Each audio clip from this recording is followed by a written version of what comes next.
নমস্কার বন্ধুরা, আমি সুচন্দ্রা আর আপনারা দেখছেন সুচন্দ্রাস জার্নি। চলুন আজ আপনাদেরকে নিয়ে যাব হুসেন সাগর লেকে। এটি হায়দ্রাবাদে। এটি ভারতের হায়দ্রাবাদ শহরে অবস্থিত একটি বিখ্যাত হ্রদ। এটি এশিয়া মহাদেশের বৃহত্তম কৃত্রিম হ্রদগুলির মধ্যে অন্যতম।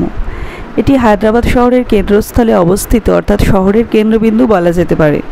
এই লেকটি হার্ট শেপের দেখতে।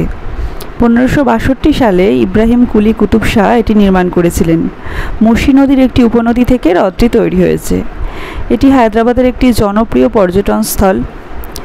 এই হ্রদটি 5.7 বর্গ কিলোমিটার এলাকা জুড়ে রয়েছে এবং এটির সর্বোচ্চ যে গভীরতা সেটি 32 ফুট।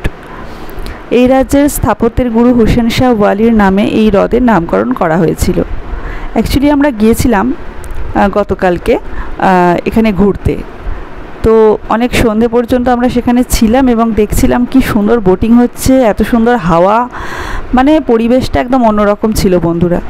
তো যারা আপনারা হায়দ্রাবাদ সংলগ্ন এলাকায় থাকেন অবশ্যই গিয়ে একবার ভিজিট করে আসুন।